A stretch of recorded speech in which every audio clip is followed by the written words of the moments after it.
Sveiki, sveikiname šiandieną iš mūsų virtualiosios studijos ir šiandieną svečiuose yra Guest Guru bendraįkūrėja Lina Malakauskaitė. Lina, labai smagu tave matyti čia, labai laukiau, kada pasibaigs vasara, nes mačiau, kad vasara buvo intensyvus laikotarpis ir, na, kaip tas pilotas pagaliau nusileidęs ar ne į žemę. Tai gal Taip, trumpai prisistatyk. taip, tai sveiki, ačiū Diana labai už pakvietimą, tikrai džiaugiuosi čia būdama ir dalindamasi. Esu avialinijų pilotė ir virš 10 metų skraidžiau avialinėse su Boeingais, su kitais lėktuvais. Turiu virš 7000 skrydžio valandų ir šiuo metu dirbu visiškai kitoj srity. Tiesiog išėjus iš avialinijų galvojau, ką galiu geriausiai ir kaip galiu pakreipti savo karjerą. Tai supratau, kad geriausiai moku valdyti stresą ir streso valdymas yra mano tas arkliukas. Tai vat Guest Guru ir yra apie streso valdymą, produktyvumą ir savo vidinės jėgos atradimą. Tai čia nieko su magija, bendro guru ir panašiai dvasiniais patirtimis nėra? Tai pavadinimas iš tikrųjų gimė Guest Guru, tai lietuviškai gūsio guru, nuo labai tokio žinomo vandens sportų mėgėjų bendruomeniai Wind Guru. Kiekvienas kaituotojas, burlentininkas, surferis, ką jie daro rytais, ir jie rytais atsikelia ir žiūri tą programėlę, žiūri, koks vėjas bus šiandien. Tai yra šventas dalykas, ane? Eisim į darbą ar ne iš tos serijos. Tai va, tai ten yra Wind Guru ir mes kažkaip žiūrėjom, sakom, tai gal Guest Guru. Ir kažkaip tuo metu ir patiko. Tai vyko prieš 5 metus. Šiuo metu reikia vis pasiaiškinti, kad guru tai nėra, tai mūsų pavadinimas ir veikla nėra su kažkokiais dvasiniais dalykais. Man atrodo, kad yra tam tikra tendencija, ar ne, tam kažkokiais metais vis atsiranda kažkoks toks kaip guru, magas ir panašiai, ar ne, tam kaip būna net ir darbo skelbimuose nurodo ir tada kažkaip išpopuliarėjo tas žodis, nors pačioje pradžioje jisai visai kitaip skambėjo. Taip. Lina, aš prisipažinsiu, kad jau dabar galvoju, kokie metai laiko, seku tave, niekaip neišdrįstu į ledo vonias, bet mane labai žavi ta mintis, kad komandos atvyksta, visos komandos, ar ne, iš įvairių pasaulio, gal ir pasaulio šalių, bet ir iš įvairių Lietuvos kraštų atvyksta pas jūs būtent komandiniam užsiėmimam. Ką jūs ten tokio darot? Na, be to, kad jau atrodo tas visas ledo iššūkis, tai yra jau oho, ar ne? Kaip tai Taip, padeda komandai? taip, tai pirmas dalykas, kai kviečiam komandas ir žinoma, tas žmogus, kuris sugalvoja, tai sako, mano komanda čia labai dvejoja, bijo ir panašiai. Tai pirmas dalykas, ką mes sakom, visus kviečiam atvažiuoti atvirų protų, kaip sakant, ne, be išankstinio nusistatymo ir nieko per prievartą į ledo vonią mes neįmetam.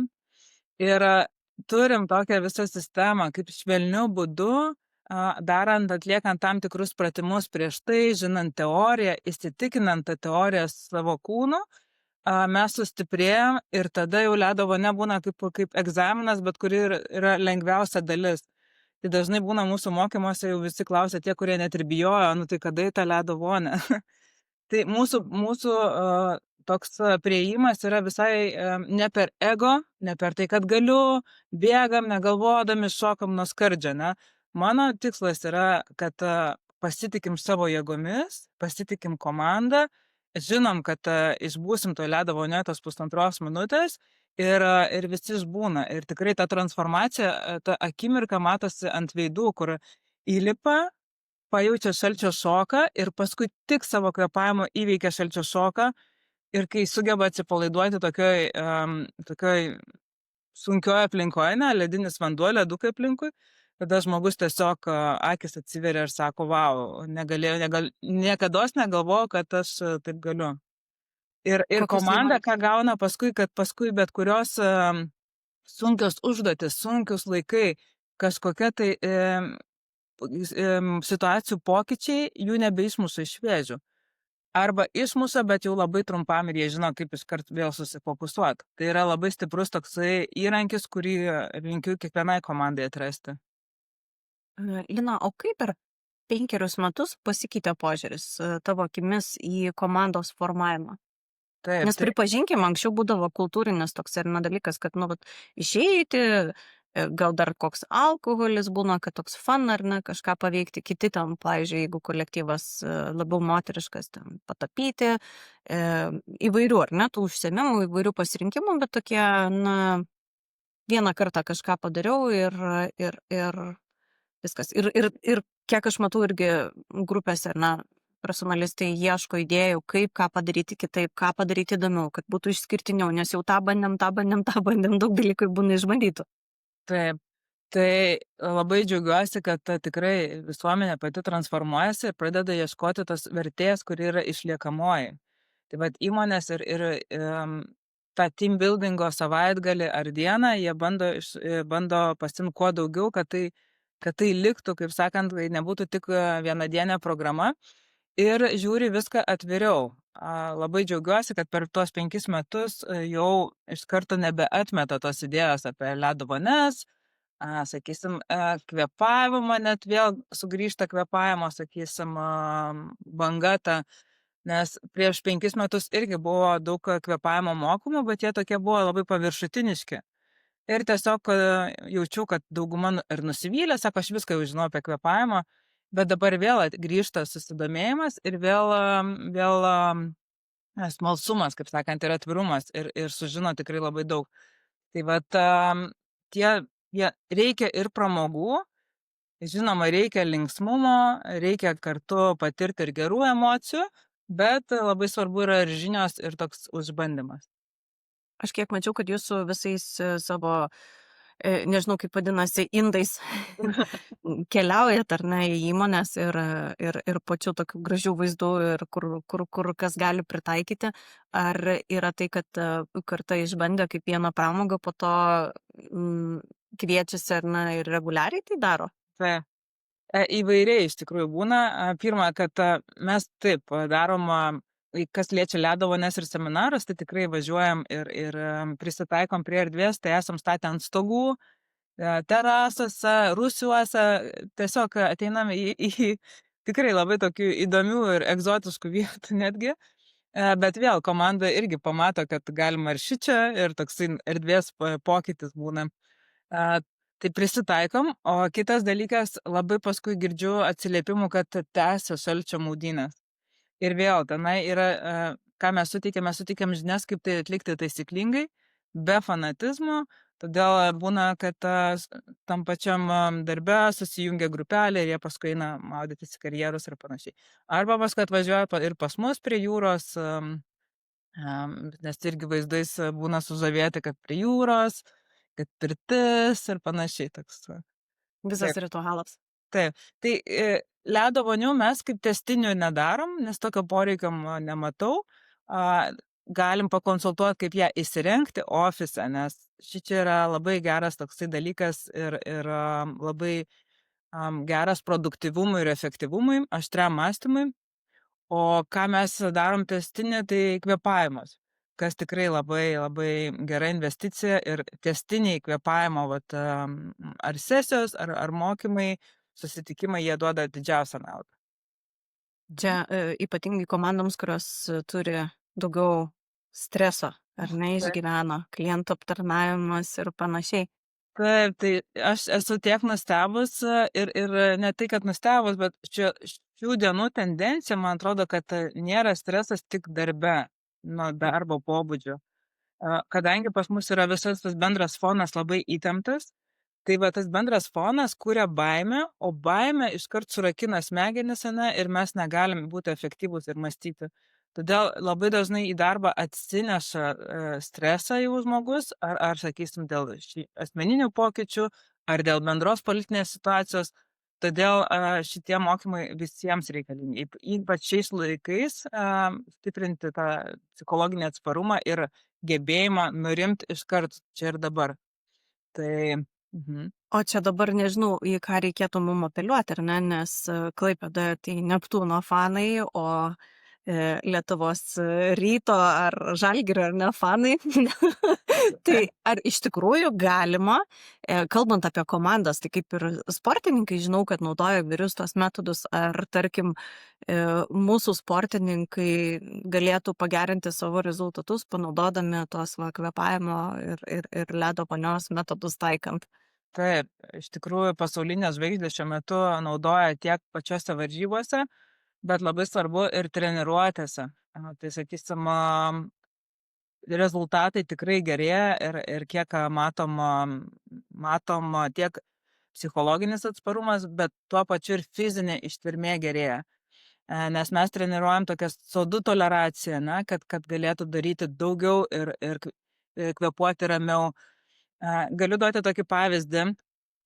Jeigu matom savo priešininką, kuris kvėpuoja per burną, bando atsikvėpuoti, tai kokį mums siunčia signalą, kad jisai neturi jėgų, kad jisai bando susimti, nes žmogus kvėpuojantis per burną jau automatiškai mums ir pasąmonė sako, kad jisai yra tiesiog neturi jėgų ir reikia jam atsistatyti. Ir su mūsų mokymais galima žymiai ilgiau ir ramiau iškvėpuoti per nosį, netgi intensyvių sprintų metu. Ir ką tai duoda? Tai duoda tokį daugiau energijos, gebėjimą daugiau pasimti deguonies iš kūno ir efektyviau dirbti. Ir tada komanda žymiai ramiau kvėpuoja. Tai čia fizinė ištvermė, bet to pačiu ir emocinė ištvermė, kad nesvarbu, kas įvyko, susifokusuojam. Nežinau, ar esi gerbėję teniso, tai Djokovičius nuolatos per varžybas rodo, kaip jis atpalaiduoja diafragmą. Streso metu pas mus spazmuoja diafragma, spazmuoja raumenis, fascijos. Tai vat, žinant smulkių dalykų, tikrai keičiasi sportiniai rezultatai. Aš pamenu, mes kalbėjom apie tai, kad dar yra ir kitas dalykas, kad tai yra ir fiziniai, ar ne, tokie dalykai, kurie įtakoja mūsų kvėpavimą, stresą ir tai yra visas toks holistinis dalykas, tai yra kraujas, berods hemoglobinas, ar ne, čia jau ta visa ekosistema mūsų organizme, kas perduotų deguonį, tada kaip mes kvėpuojame, berods ir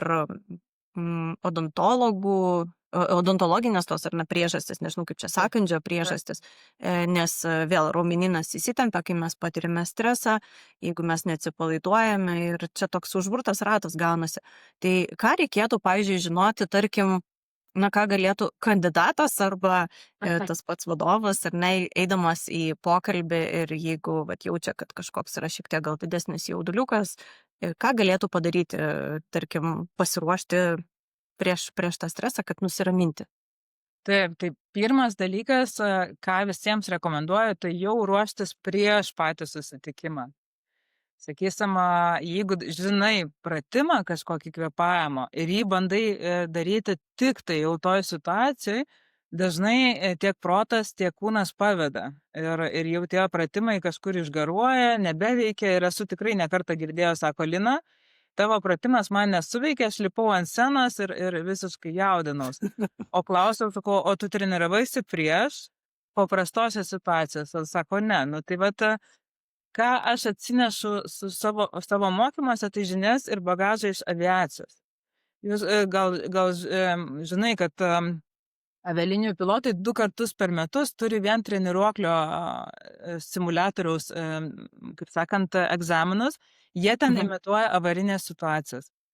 Tai reiškia, kad tas avarinės situacijas patys, sakysim, instruktoriai suveda ir mokinasi, kur rasti informaciją, žino, kaip jie patys reaguoja, kaip jų streso, kokios reakcijos streso, mato, kaip kolega reaguoja. Ir visą tai, sakysim, treniruotės ramiu laikotarpiu ruošia tam, jeigu atsitiktų kas nors realiom skrydyje. Tai lygiai taip pat ir mes turim mokintis ir daryti pratimus, kurie neatima laiko iš tikrųjų. Mes juos galim taip lengvai integruoti kasdienybę, kad net nepastebėsim, kad jie yra, bet mes juos turim daryti ramybės būsenai. Ir tada, kai streso šaltinis, sakysim, netikėtai ateina arba darbo pokalbis ateina, jie automatiškai mums, kaip sakant, padės nurimti, nes mes automatiškai juos pradėsim daryti. O ką reikėtų jau daryti, jeigu jau viską jau nepasiruošė mane. Tai paprasčiausias dalykas tiesiog pradėti stebėti savo kvėpavimą ir kaip oras įeina į nosį, ir kaip oras išeina, tiesiog stebėti pojūčius, sugrąžinti būtent dėmesį į save ir pajausti oro temperatūrą, kvapus, tiesiog sugrįžti į dabarties momentą ir galima daryti trumpus užlaikymus iki 5 sekundžių. Tai sakysim, aplinkui nieks net nemato, o aš, sakysim, švelniai kvėpuoju, iškvėpiu ir 5 sekundės sulaikau kvėpavimą. Skaičiuoju iki 5, tada atsikvėpuoju per nosį ir vėl iškvėpiu, suskaičiuoju iki 5. Ir šitas pratimas net mes vadinam emergency pratimu, kad labai pakeičia vidinę biochemiją, azoto oksido padidina, CO2 koncentraciją ir nuramina mūsų nervų sistemą. Tai tokia lengvas pakvėpavimas kokie 10 sekundžių ir 5 sekundės užlaikymas po iškvėpimo. O man atrodo, joga yra kvėpavimas pro burną kaip tik, ar ne, atvirkščiai. Čia kaip ir nereikėtų to daryti. Yra kažkoks skirtumas, ar ne, tarp to, kaip per jogos pratimus ir kas galbūt irgi toks atrodo, kad ten įkvėpti, iškvėpti, čia pro burną kvėpuoti, pro nosį. Tai vat su kuom susiduriu ir kokia viena iš mano visos veiklos edukacijų yra sugrąžinti kvėpavimui tam tikrus, kas yra tas kvėpavimas. Tai šiaip jogos kvėpavimai yra visi per nosį ir taip galime mes atskirti, ar jogos instruktorius yra ir mokytojas yra, kaip sakant, kaip čia kvalifikuotas ir ar žino jisai iš tikrųjų, apie ką šneka joga ir geras jogos instruktorius niekados nedarys rebriefingo sesijų ir panašiai. Tai anksčiau jogos knygose buvo visur rašomas subtilus kvėpavimas. Tai aš šiek tiek jau užsiminiau, tai tas subtilus kvėpavimas yra, kai mes susikoncentruojam į einantį, išeinantį orą ir palengva jį sušvelninam. Tiesiog mūsų kvėpimas, iškvėpimas tampa tokie ramus. O kažkuriais metais, apie 1900-uosius, įvyko tokia klaida ir jogoj iš subtilaus kvėpavimo vertimuose pasidarė gilus kvėpavimas.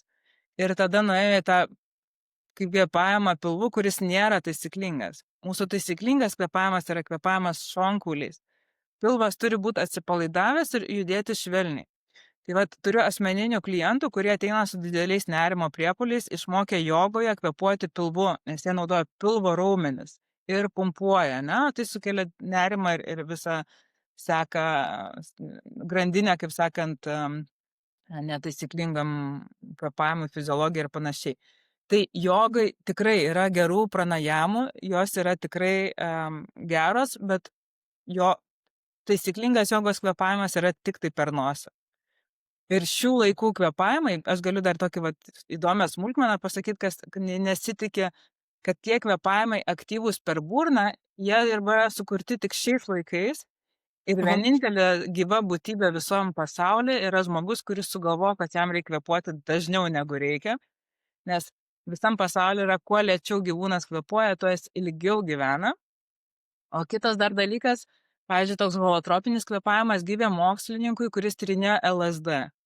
Ir jam, kai uždraudė LSD, jisai tada pamatė, kad 3 valandas žmogus kvėpuojantis per burną gauna panašų efektą. Tai vat aktyvios hiperventiliacijos aš priskiriu kaip LSD sesijai. Žinoma, mes galime įdaryti, bet tikriausiai ne kiekvieną savaitę. Komandos užsiėmimas. Komandos užsiėmimai. Manau, kad dažnai pakartojimai būtų. Taip. Aš manau, kad dažnai įmonėse neskiriama pakankamai to dėmesio gilesniam ugdymui įpročių, kaip valdyti stresą, ne? Nes kaip tu teisingai pastebėjai, kad tas stresas yra ir iš išorės, mes ateinam, atsinešam į ofisą, į darbą, bet lygiai taip pat, kad ir pačiame darbe būna ir ypatingai tam tikrose pozicijose patiriamas tas stresas, ar ne? Kodėl mes sakom vėlgi, vadovai vis žemesnis amžiaus lygis, kada didėja rizika širdies ligų ar infarkto tikimybė padidėja ir ta riba vis mažėja, atrodo, technologijos gerėja, mes turėtume kaip ir būti sąmoningesni, žinoti, ką daryti, kur kreiptis, informacijos klaida yra daug didesnė, bet vėlgi kažkokie dalykai turbūt įtakoja tai, kad mes to streso galbūt daugiau patirime, o suvaldyti, apdoroti jo negalime. Sėdimas darbas, daug kas mums apskritai yra patogiau. Juk anksčiau, kai mums reikėdavo susirasti kokią nors informaciją, mes eidavom kažkur tai iki kokios bibliotekos ar ne, Taip, studijų laikais atsimenu, ieškoti informacijos. Dabar viskas yra pasiekiama. taip. Mums nebereikia kažkokių fizinių pastangų, kad kažką padaryti ir to sėdimo laiko vis daugiau ir daugiau ir daugiau yra. Tai kaip tu manai, ką turėtų kiekvienas vadovas, kaip turėtų pasirūpinti savimi, kad apsaugoti savo organizmą nuo to patirimo streso? Nes Taip. vėlgi tai yra dar viena kategorija, mes kalbam ir apie komandos, ar ne, kaip gerovę, bet kad ta gerovė turėtų užsidėti deguonės kaukę, pirmiausia reikėtų sau, Sau. kad galėtum tada padėti ir kitiem, taip? Taip. Tai turim mokymus ir vadovams. Ir pirmas dalykas yra, kad turime keisti požiūrį, kad man nereikia jokių poilsio ritualų, sakysim, ne, Mhm. tokio atsistatymo. Tas poilsis skamba banaliai, poilsis pas mus dabar asociacija su tinginystė, bet ką mes naudojam atsistatymu.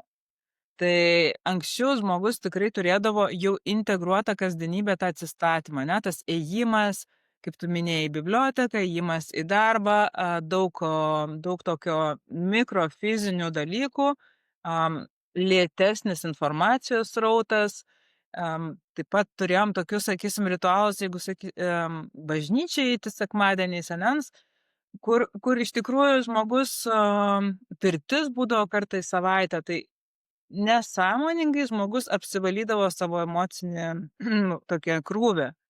O visos mūsų emocijos ir visas va tas vat protinis emocinis krūvis įeina į kūną.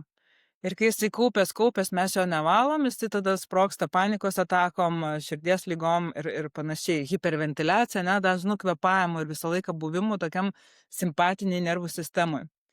Tai ką pirmą turim padaryt, tai suvokt, kad atsistatymas lygu produktyvumas. Ir man va šitą reikėjo pereiti aviacijoj, būtent skraidant, nes aš buvau tas arklys, kuris turi nežmoniškai daug energijos, aviacija yra mano vienintelė aistra, aš galiu viską aukoti, ne, bet laikui bėgant, metams bėgant, prasidėjo perdegimai ir panašiai, ir tada energijos, sakysim, mėnesį ilsiesi, ateini į darbą, po vienos dienos jau pervargęs, ne? Tai vat, kad nepasiekti tokio lygio, reikia turėti atsistatymą. Tai yra pirtis, protingas sportas, jokiais būdais ne kokie nors aktyvūs dideli 2 valandas ten crossfit ar panašiai. Turi būti ir tokio, sakysim, bet taip pat turi būti protingo sporto. Tada susipažint su ritualais, kurie geriausiai jūsų kūnui. Nes nėra jokių formulių skirtų visiems.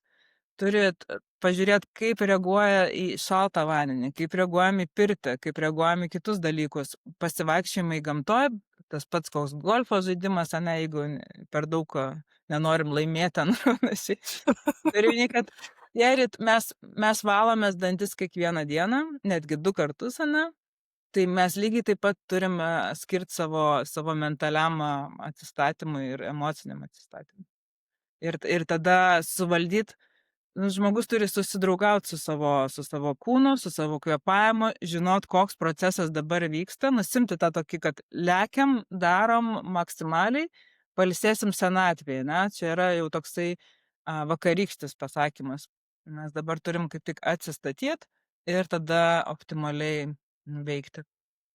Nebūna kiti sako, pailsėsiu, kai numirsiu.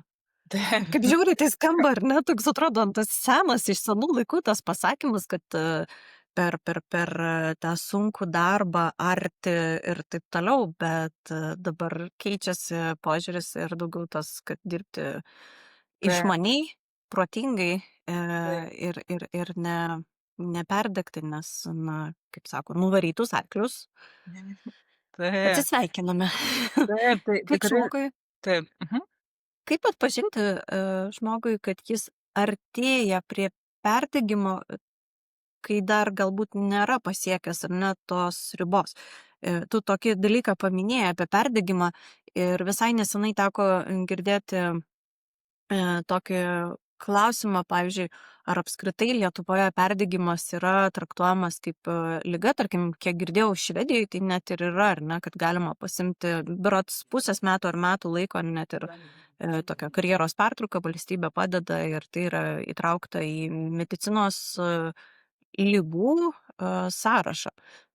Kaip atpažinti tą būseną, kur jau artėji prie perdegimo ribos ir apsisaugot nuo to? Mhm. Vienas, manau, kad iš tokių pirmų dalykų, kur jeigu tau patiko veikla, jeigu žmogui patiko jo veikla ir pradeda jau nebepatikti. Tai mano atveju tai buvo, kad lyg tai, nu taigi skraidyt mano aistra, gyvenimo svajonė, aš daugiau nieko nenoriu išvis daryt, man patinka būt lėktuve ir žiūrėti į tuos kalnus. Ir jau kai pradėjo tai nebepatikti ir aš pradėdavau jaust, kad sėdžiu ir galvoju, o Dieve, kiek čia dar tų valandų, ne? Tai jau manau, kad čia pirmas žingsnis, kad reikia daryti aktyvius veiksmus atsistatymui. Ir būtent vat aktyvius poilsio ir atsistatymo veiksmus. Tai kitas dalykas, kad greit pavargstama, nebeužtenka savaitgalio atsistatyt, gali būt nebeveikti seni poilsio metodai. Pavyzdžiui, aš anksčiau eidavau, kadangi daug laiko atimdavo patys skrydžiai, tas keliavimas iš vieno oro uosto į kitą, sakysim, komandiruotės, tai per tą trumpą poilsio laiką stengdavausi labai atsigriebti socialiniam gyvenime, ne, pabendrauti su draugais, nueiti tas operas, nueiti, nu, tiesiog pasimt viską. Bet čia Mhm. mano nervų sistemai kas gaudavosi, kad aš darbe pavargstu ir dar daug socialinių tokio poilsis irgi nebūdavo tikras poilsis, ne, ir aš pervargdavau. Ir gaunasi toks, kad nebeveikdavo tas pabendravimas su draugais ir aš į darbą vėl ateidavau tokia išsekus. Tai reikia žiūrėt, kad jau nebeveikia, sakysim, pamiegosiu savaitgalį ir galėsiu toliau eiti, ne. Lygiai toks pat 50 gramų viskio vakare, kad atsipalaiduot, ne, ir užmigt.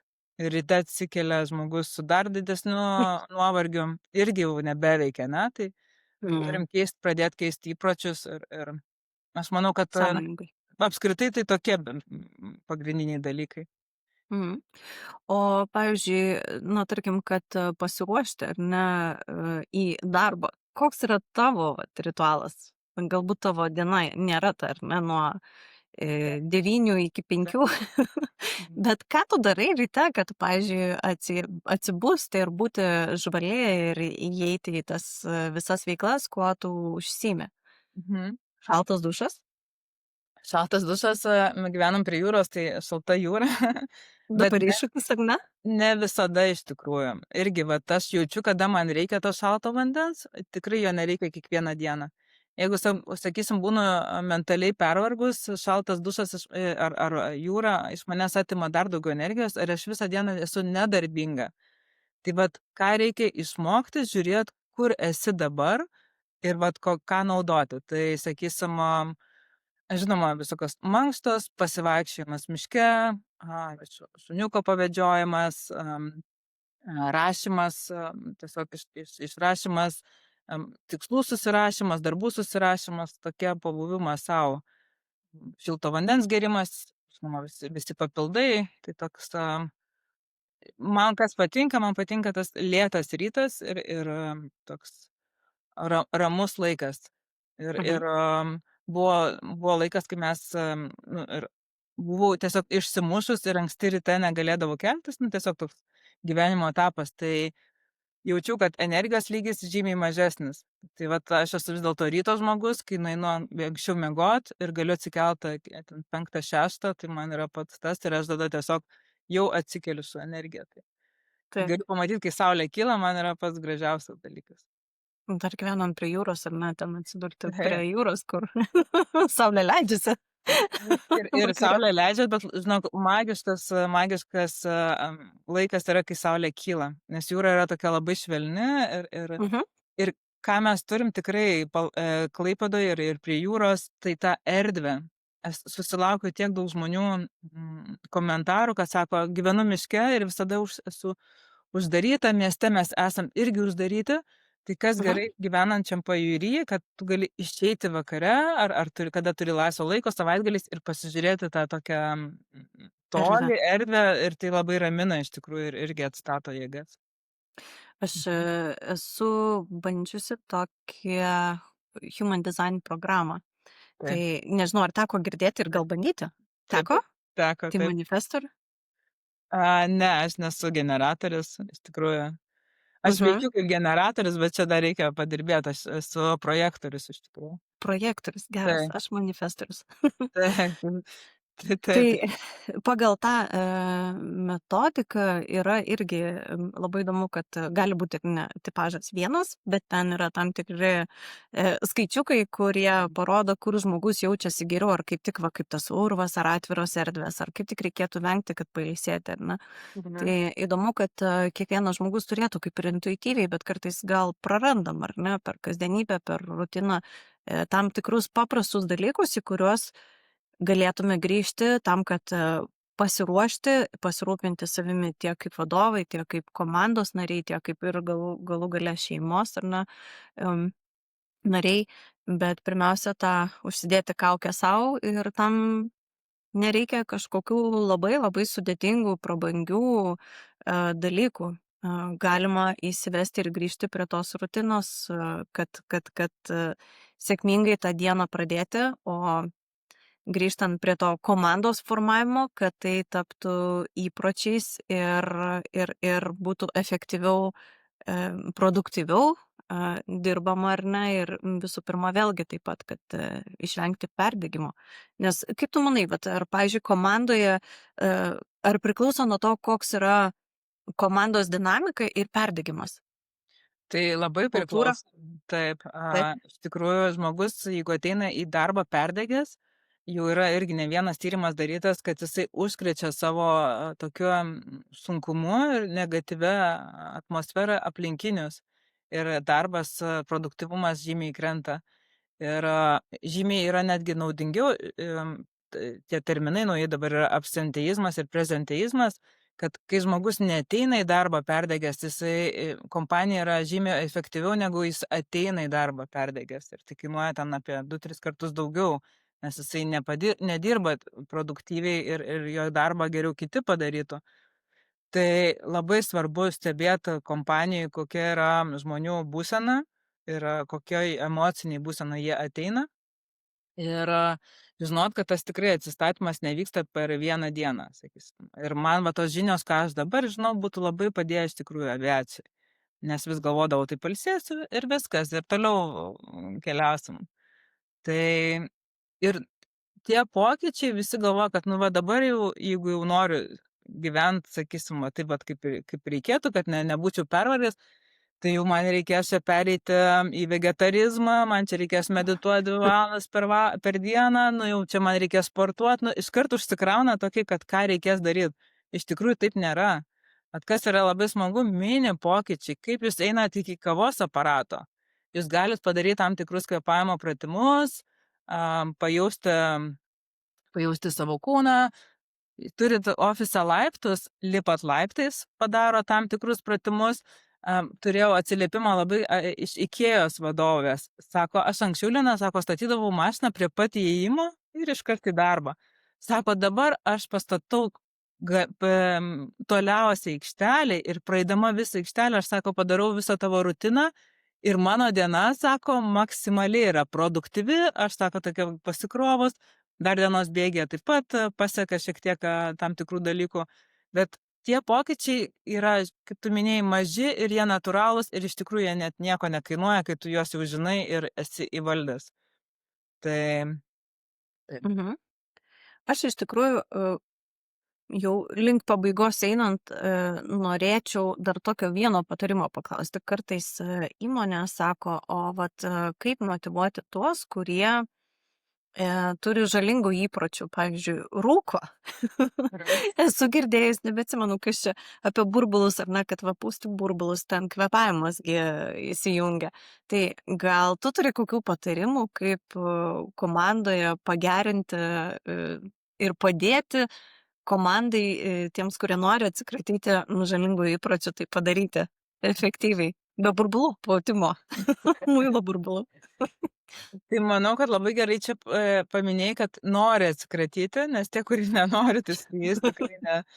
A, reikia tiesiog išlaukti, kol jie patys užsinorės. Ir tada daug siūlyti alternatyvų. Tai sakysim, tų veiklų, kurios gali būti įtrauktos, sakysim, per pertraukėlės, tai nuo kažkokių sveikų veiklų, ane, sakysim, kvėpavimo pratimų.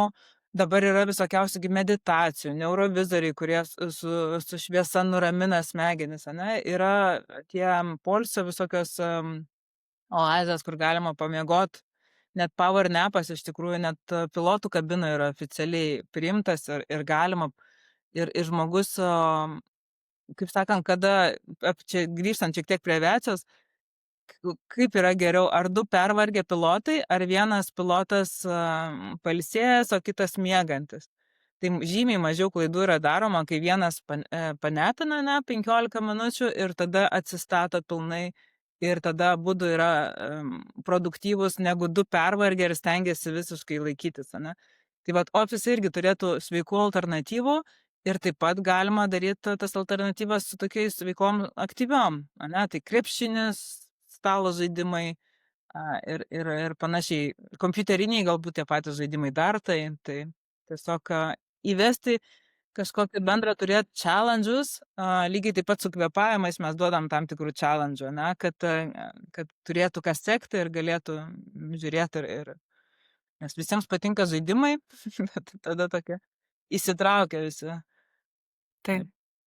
Man atrodo, kad tai dar ir tas žaidimas yra lengviau, ar ne, įsivažiuoti į tą veiklą ir jeigu mes pridedame žaidybinių elementų, pradedame sekti, galbūt kas labiau mėgsta pakonkuruoti, ar ne, komandai, vat, kas padarė kokį kvėpavimo pratimą, galbūt ten prieš darbą, ar ne, ar ten per pertrauką kažkokių priminimų užsidėti ir panašiai.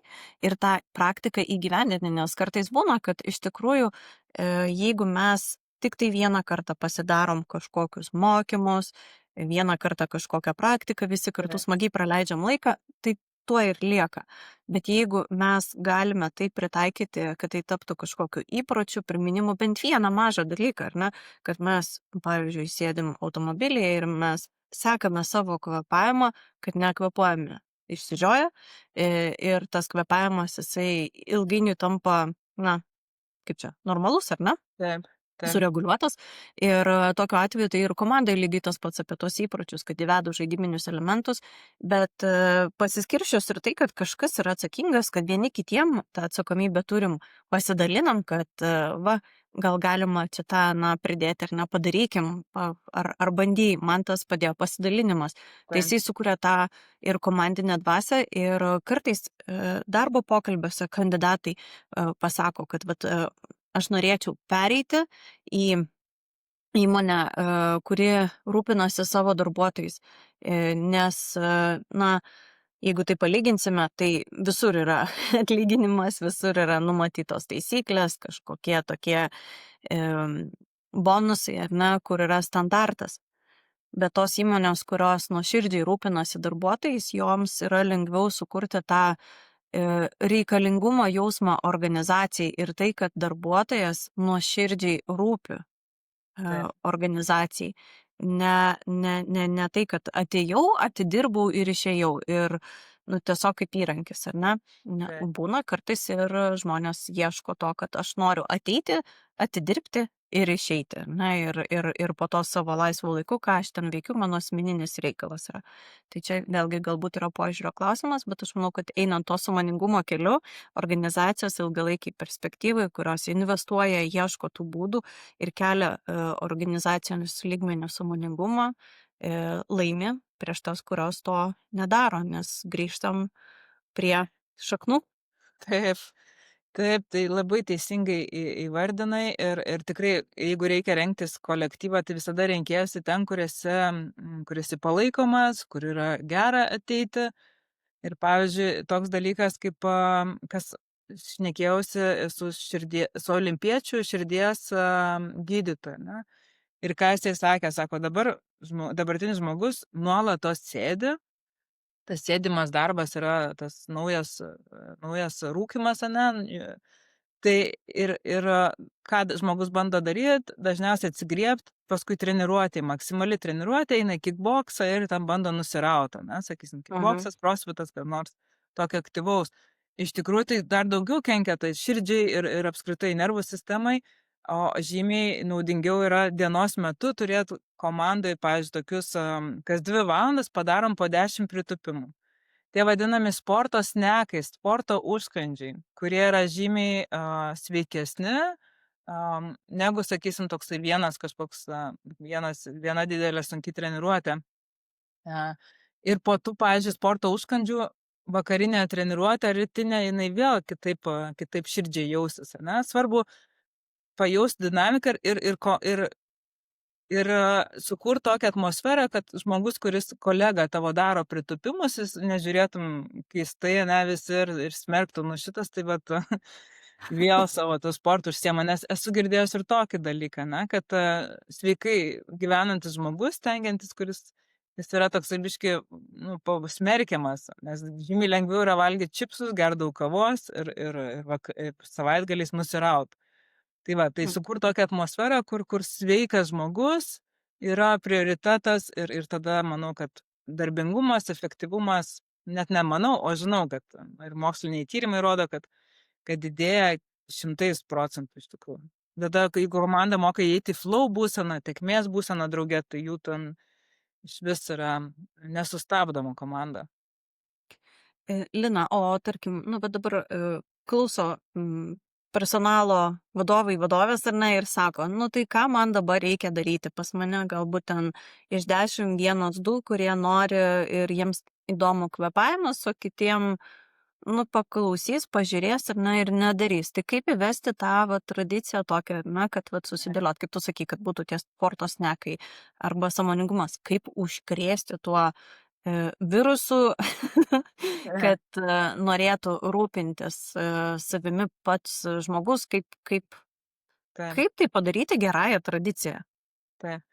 Tai visų pirma, edukuoti ir švelniai edukuot. Ir turiu patirties, kur, pavyzdžiui, susirinkdavo komandos, kur tikrai labai toli nuo sveikotingumo.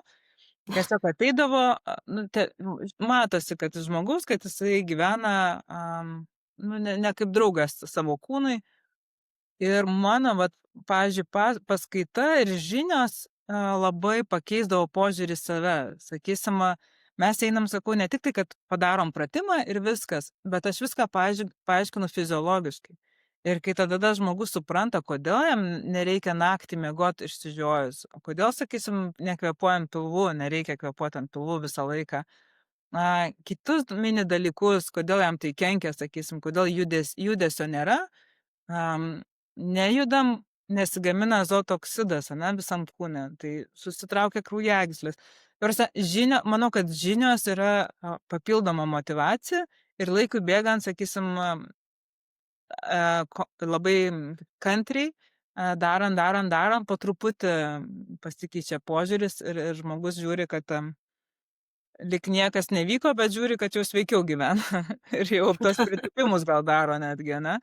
Kai Taip. pajunta tą pokytį nuo tų nuo mažų pratimų, sakysim, ar mažų žinių, tada keičiasi suvokimas, kad laiptais lipt galima irgi kvėpuojant per nosį. Sakysim. Jaučiasi Įpročio dalykas. taip, taip. Tai pabaigai palinkėjimas tiem, kurie mūsų šiandieną klauso. Ką tu norėtum perduoti Mhm. organizacijoms arba kiekvienam žmogui, kuris čia šiandieną yra, nes už kiekvienos organizacijos, už kiekvienos rolės slypi visada pirmiausia žmogus. Taip. Tai pagrindinės žinutė, kurią mes visada stengiamės perteikti, kad visa stiprybė, visa jėga slypi jumyse. Ne išoriai, o jūs turite tą valdymo pultelį, kur jūs reguliuojate savo būsenas, kad niekas iš jūsų negali to atimt ir išmušt jūsų iš vėžių. Gali akimirksniui išmušt, bet jūs visada galite sugrįžti į savo centrą. Tai linkiu atrasti tą vidinę stiprybę ir šiais laikais, kaip sakant, vieno žmogaus stiprybė, jinai persiduoda kitiems, ane? Tai vat, būti pavyzdžiu, kaip galima savireguliuoti ir būti produktyviems. Ir žinoma, dar linkiu išeiti iš to tokio rato, kad reikia būti nuolatos produktyviems. Išmokti atstatyti jėgas. Tai vat, tas irgi labai svarbu.